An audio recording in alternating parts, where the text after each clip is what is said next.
हरि ओम स्वस्ति न इंद्रो विदधर्वा स्वस्ति न पूषा विश्ववेदा स्वस्ति न बृहस्पति दीर्घायु स्वस्ति न विष्णुराटमसि तन्नोमसि यशोरसि विष्णुरसि विष्णु यशोरसि विष्णुरत्नवामसि हरि ओम ओम। नमस्कार, प्रणाम, जय सिया राम, हर हर महादेव। आज हम पहुंच चुके हैं कल्याणपुर ग्राम में, जो समस्तीपुर जिला अंतर्गत आता है। और यहाँ पे हम आप सबको मिलवाने वाले हैं श्री श्री 1008 श्री फलहारी बाबा के नाम से वो प्रचलित हैं। तो आज हम उनसे मिलवाने वाले हैं, चल के हम बात करते हैं।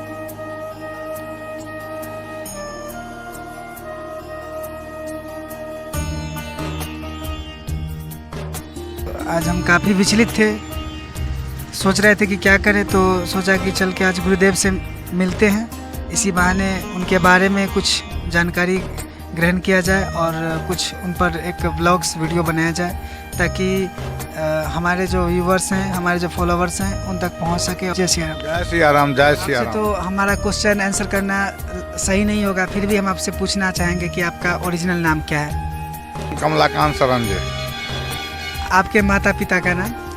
माता का नाम राजवती, पिता का नाम स्वर्गीय राम सुगारत ठाकुर। कहाँ के निवासी हैं? आपका जन्म स्थली बताइए। संपूर्ण प्रॉपर मिर्ज़ापुर ग्राम के रहने वाला था मैं पूर्व में। उसके बाद पिताजी से ही उत्प्रेरित हुए, यहाँ से अयोध्या गए, वहाँ गुरुदेव। अच्छा गुरुदेव, एक चीज़ और भी है कि आपको संन्यास में आने का मतलब मंतव्य मन और कब जागृत? जबकि हम 9th क्लास में पढ़ रहे थे उसी समय में। कैसे, मतलब मन में कैसे विचार आया कि हम संन्यास? आध्यात्मिक तौर हम बचपना में बहुत आध्यात्मिक से जुड़े हुए थे, अनुभव था, श्रद्धावान और निष्ठावान थे। पर्व के समय में, सूर्य भगवान का पर्व के समय में हाथी लेकर के आते थे, हाथी को चंदन तिलक लगाते थे। वही हाथी से धीरे धीरे धीरे धीरे धीरे उत्प्रेरित होते हुए भगवान की तरफ उन्मुख हो गए।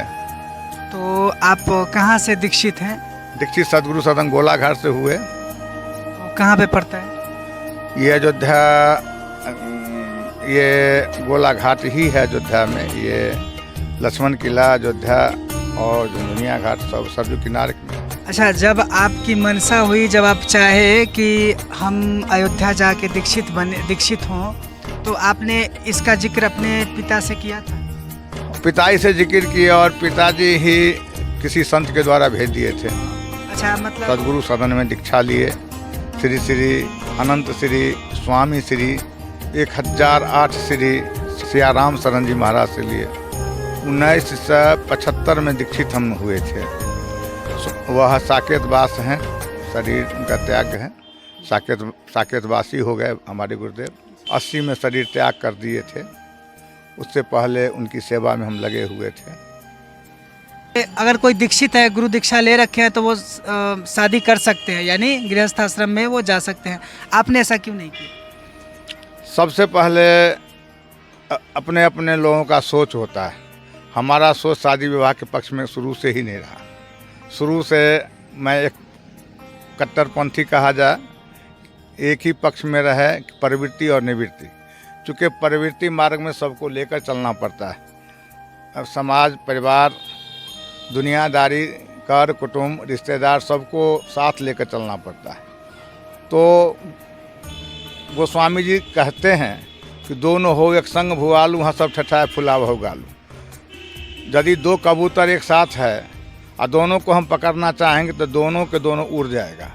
इसलिए दो में से एक को तो हम अवश्य पकड़ लेंगे। एक उड़ जाए तो उड़ जाए, एक पकड़ लेंगे। तो उसी तरह से सिद्धांत बनाए कि चलो एक श्री राम ही माता है, पिता है, गुरु है और सब कुछ वही है। इसीलिए मैं उन्हीं को समर्पण हो चुका हूँ, शरणागति हूँ, और उनके अलावा मैं किसी को मानता भी नहीं।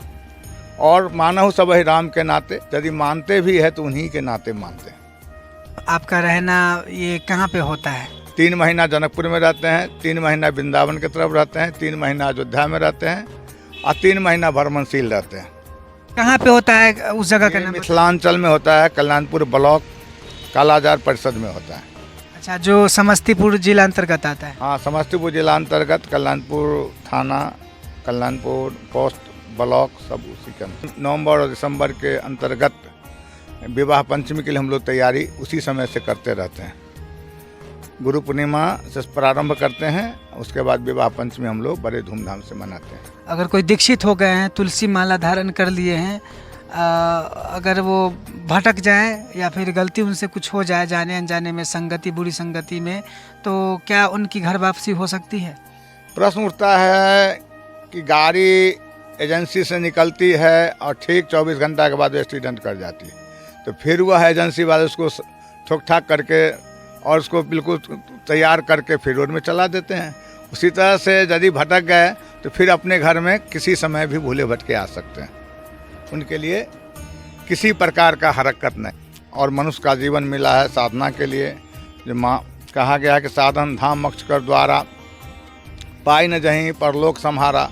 मानव के जीवन में यदि साधना और आराधना उपासना तीनों को प्राप्त नहीं कर लेता है और प्राप्त करके परमात्मा के मंजिल तक पहुंच जाना चाहिए साधकों को, क्योंकि जीवात्मा शिवात्मा परमात्मा जब तक नहीं स्टेज पर, साधना स्टेज पर है तब तक शिवात्मा है, और साधना में शिवात्मा बन जाते हैं और शिवात्मा और परमात्मा दोनों को एकाकार हो जाता है, दोनों मिल जाते हैं, तो उसको कहते हैं ब्रह्मात्मा, वह ब्रह्ममय हो जाते हैं। क्या शिष्य को कभी दुख पड़े तो ही गुरुदेव से मिलना चाहिए, क्या ये सही है? ये संसार दुखालय है, जो भी यह धरती पर जन्म लेता है सबको दुख व्यापता है, और दुख और सुख यह मनुष्य का अनुभव कराता है। दुख भी अनुभव कराता है और सुख भी अनुभव कराता है, तो दोनों दुख और सुख से ऊपर उठने के बाद तब परमात्मा का अनुभव होता है। साथ ही साथ शिष्य यदि दुख के समय में याद करता है तो यह कमजोरी है उनके साथ। यदि सुख में यदि वो अनुभव करता है तो दुख आ ही नहीं सकता।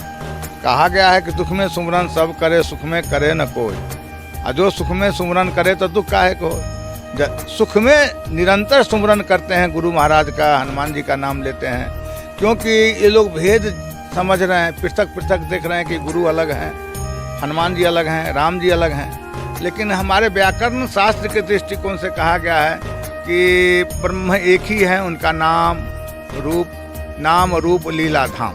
परमात्मा का स्वरूप का वर्णन हुआ है तुलसीदास जी का ग्रंथों में। तो इसमें ब्रह्म एक ही है, एको ब्रह्म द्वितीयो नास्ति, और ब्रह्म का अनंत रूप है, अनंत नाम है।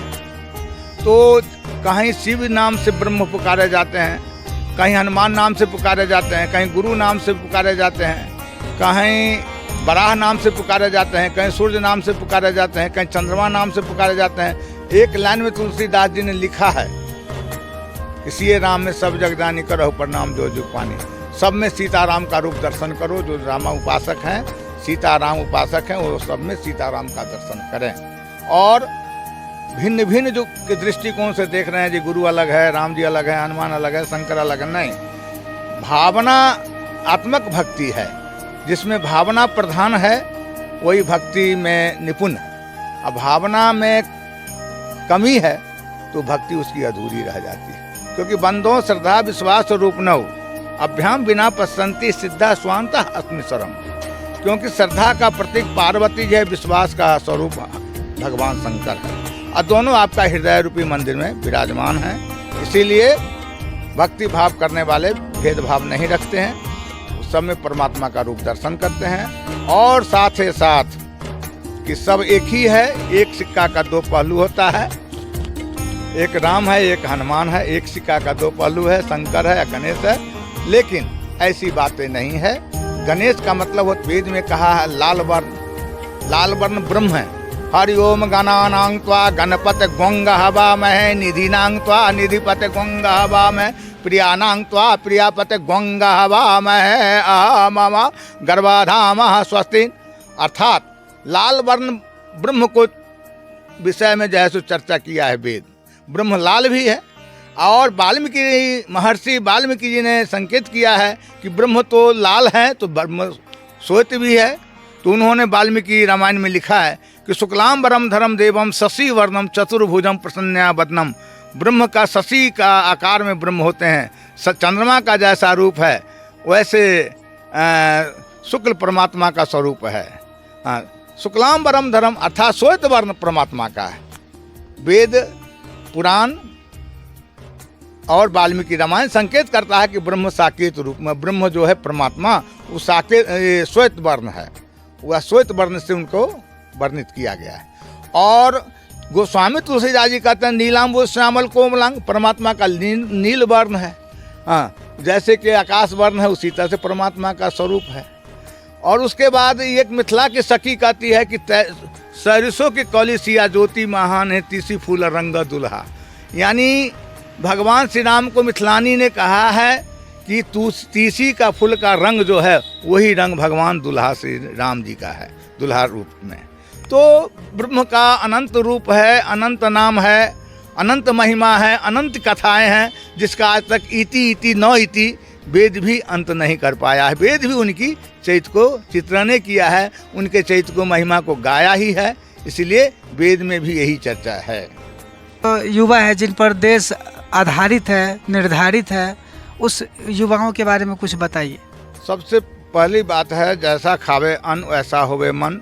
शुद्ध भोजन करेगा तो भगवान के प्रति आस्था जगेगा, और भोजन यदि गलत करेगा तो मन उसका विचलित होता जाएगा। मन सुसंग और कुसंग, सुसंग वाले को भगवान में आस्था है, जो कुसंग में है उनको आस्था नहीं है। चूँकि एक तो भोजन बिगाड़ता है मन को, दूसरा में वातावरण बिगाड़ता है, संसारिक जो रहन सहन। यानी जैसा अन्न वैसा मन। वैसा मन, तो जैसा अन्न वैसा मन। अन्न में 3 प्रकार का अन्न खाया जाता है, सतोगुण रजोगुण तमोगुण। सतोगुणी भोजन करने वाले सतोगुणी परमात्मा को याद करते हैं, रजोगुण वाले का मन विचलित रहता है, तमोगुण वाला का क्रोध होता है, और हमेशा वो भगवान देवी देवता आराध्य देव के प्रति कोई उनका आस्था नहीं रहता है। गुरुदेव आप अपना नाम बताइए हमारे दर्शकों। मेरा नाम हुआ आचार्य कमलाकांत शरण, वैसे रामायणी भी लोग कहते हैं, फलाहारी बाबा भी कहते हैं। अच्छा, आपका भोजन क्या क्या है? 1982 से लेकर 2023 तक में निरंतरण हुआ है फलाहार के विषय में। 12 साल मैंने पानी और दूध पी करके मैंने साधना किया था अयोध्या में, और उसके बाद एक शाम फलाहार करके मैंने 12 साल रहा, और अब भी मैं अभी एक ही शाम फलाहार करके रह रहा। फलाहार में आप क्या क्या ग्रहण करते हैं? फलाहार में कंदमूल पाते हैं, जैसे कि कंदमूल में आता है धरती से जुड़े हुए जो भी वस्तु उत्पन्न होता है, उपज होता है, जैसे आलू अल्हुआ हुआ, केला हुआ, परवल हुआ, ऐसे ही उबाला हुआ, सेका हुआ चीज़ हम फलाहार करते हैं। अच्छा, रोटी चावल दाल ये सब? रोटी चावल दाल और तरह तरह का पकवाने व्यंजने जितने भी कुछ है, यह सब मैं बहुत दिन पहले छोड़ दिया। कब, करीब कितना दिन पहले? ये करीब मैं 82 में छोड़ दिया। यानी गुरुदेव 82 इनको रोटी चावल दाल इन सब चीज़ों का स्वाद और नमक, जो उजला नमक जो होता है, समुद्री नमक, उनको खाए हुए 1982 से पहले इन्होंने ग्रहण किया था। उसके बाद इन्होंने अभी तक चावल रोटी दाल और सफ़ेद नमक जो होता है वो अभी तक नहीं खाए। हम श्री राम उपासक हैं, श्री राम जी के संस्था से जुड़े हुए हैं। आश्रम मेरा सदगुरु सदन है, और उस आश्रम में सेवावृत्ति में अभी भी देता हूँ। पहले में भी दिया था, अभी भी मैं दे रहा हूँ। और साथ साथ कि शिक्षा दीक्षा मुझे आश्रम से ही प्राप्त हुआ है। शिक्षा यहाँ मैं लगभग नॉन मैट्रिक मैंने अपने जन्मभूमि पर से ही करके गया था। उसके बाद मैंने शास्त्री किया, उस समय तो उपशास्त्री था ही नहीं। प्रथमा किया, उसके बाद मध्यमा किया, शास्त्री किया, आचार्य किया। अभी आपके कितने शिष्य होंगे? वो करीब 50,000 होंगे लगभग। अच्छा, कहाँ कहाँ के आसपास, मतलब जैसे? लगभग नेपाल में भी है, लगभग थोड़ा मधेसिया में भी है, थोड़ा दिल्ली में भी है, राजस्थान में भी है, हर जगह थोड़ा बहुत का है। शास्त्र में बताया है कि वर्ष में जो 100 किलोमीटर दूरी पर हैं, उनको कम से कम 6 महीना पर जाकर गुरु को दर्शन करना चाहिए। यदि 200, 400, 500, 1000 किलोमीटर दूरी है तो साल में एक बार गुरु को दर्शन करना चाहिए। 10,000, 5,000 किलोमीटर दूर है तो गुरु को तस्वीर लेकर के पूजा करना चाहिए। यदि 10 किलो, 20 किलो, 50 किलोमीटर के अंदर में है तो गुरु को महीना में एक बार दर्शन करना चाहिए। 2 किलो, 4 किलो के अंदर में है तो उनको डेली दर्शन करना चाहिए। ऐसा हमारा शास्त्र कह रहा है, जिसका नाम है शांडिल्य संहिता वैष्णव कुलभूषण। वैष्णव कुलभूषण ग्रंथ में ऐसा लिखा हुआ है। सबसे बड़ी बात है, एक साधे सब सधे, सब साधे सो जाए, जो को सींचे मूल जरा सखा पता हरिया। जड़ में पानी डालने से जितने भी स्तंभ है, शाखा है, डालियां हैं, पत्ता और पल्लव है, सब हरा भरा हो जाता है। और यदि पल्लवे डालिए स्तंभे पानी डालेगा तो वह पेड़ सूख ही जाना है। इसीलिए एक साधे सब सधे, सब साधे सो जाए। तो सब साधन करने वाले लोग जितने भी साधन करते हैं, सब प्रकार के देवी देवता, सब प्रकार के मन विचलित उनका है, कहीं किसी को पकड़ में नहीं आ रहा है। ये सब ढकोसलाबाजी है। एक ही में अनेक को देखे, एक ही में अनेक को देखे। शंकर कोई दूसरा नहीं, शंकर शंकरो शंकरा। शंकर जी संकेत करते हैं कि शंकरो संग्रह करो, असंकरः अर्थात शंकरः नमस्कार करो। तो राम और शंकर में कोई अंतर नहीं है। शिव का अर्थ होता है कल्याण। सीताराम सीताराम उच्चारण करने से भी कल्याण होता है। दान पुण्य करेंगे उससे भी कल्याण होगा।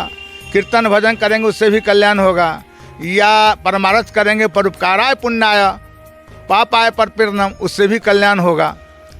इसीलिए कल्याण का स्वरूप भगवान शिव है, और शिव कहीं अन्यत्र जगह नहीं है, आपका हृदय में ही सब है। हृदय लोग कहते हैं कि अपना काम करो, कर्म ही ईश्वर है, कर्म ही पूजा है। इसके बारे में ऐसे लोग कहते हैं कि काम करते रहो, राम नाम रटते रहो, काम करते रहो। कहा कि घड़ी यादो घड़ी याद है पुनिया, तुलसी संग साध के हरे कोटि अपराध। किसी तरह से चीनी का लड्डू टेढ़ो है, तेज भी है, तो उसको खाने से मिठासे आएगा, मुंह मीठे होगा। तो उसी तरह से यदि काम करते हुए राम राम जपते हैं तो भी बहुत बढ़िया बात है। गुरुदेव, अगर कोई व्यक्ति, कोई आदमी अगर राम का नाम जाप कर रहा है तो उसको तो उतना ही फल मिलेगा, फिर बीच में गुरुदेव का होना क्यों जरूरी है? सबसे पहले कहा गया है किसी भी चीज़ के लिए मीडिएटर की ज़रूरत है। दो को कड़ी जोड़ने के लिए तीसर की आवश्यकता है।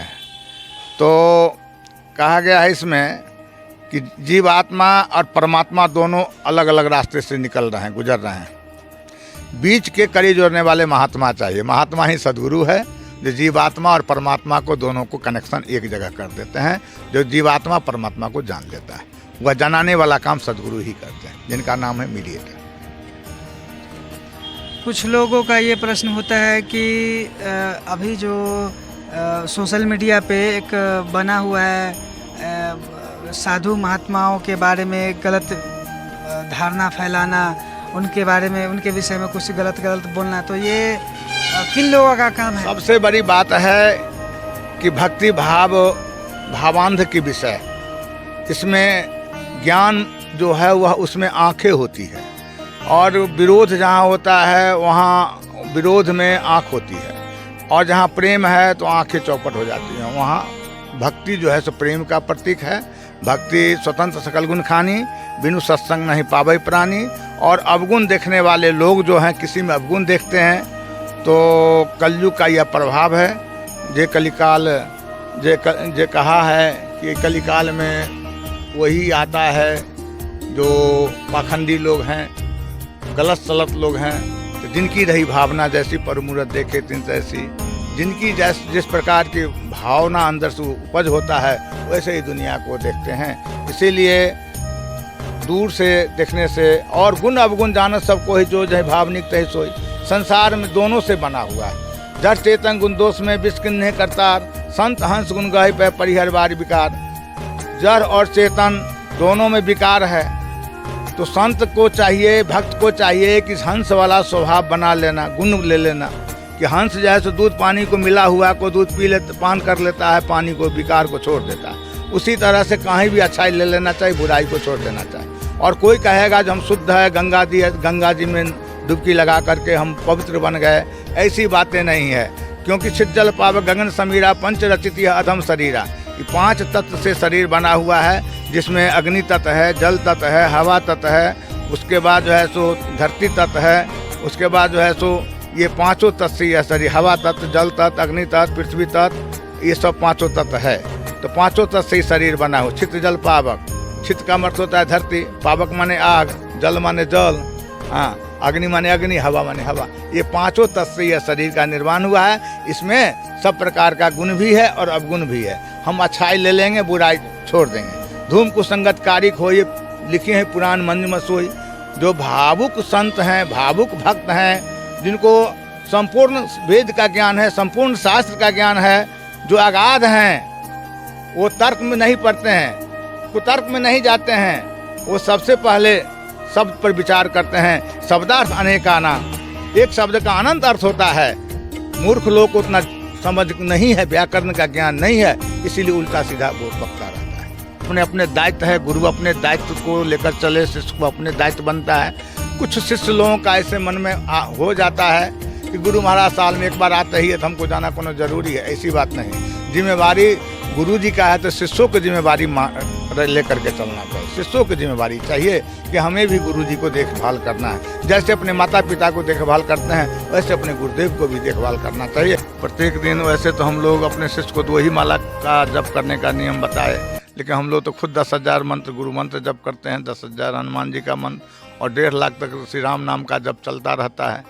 क्योंकि जप से बढ़कर कुछ नहीं है। श्री राम नाम का महिमा बहुत अपरंपार है और श्री राम नाम के नाम से असंभव भी संभव हो जाता है, कठिन से कठिन काम सुगम हो जाता है। इसीलिए इसे श्री राम नाम के सिवा दूसरा कोई मंत्र तंत्र नहीं जपना चाहिए। और कोई कहता है तो मूर्ख लोग है, उसको उतना शास्त्र वेद का ज्ञान नहीं है। न वेद का ज्ञान पौराणिक ज्ञान है, न वैदिक ज्ञान है, न तांत्रिक ज्ञान है, न व्याकरण का ज्ञान है, न साहित्य का ज्ञान है, कोई ज्ञान ही नहीं, न अलंकार का ज्ञान है। वो मूर्ख लोग है, कुछ से कुछ बक देते हैं, कुछ से कुछ कह देते हैं। यदि किसी का शिष्य कोई भटक गया तो उसको सही रास्ता बता देना चाहिए। लेकिन कथा हाँ छोड़ दो, क्या देखते बिना जाने, हाँ दूसरा गुरु कर लो, तीसरा गुरु को नहीं, गुरु करो।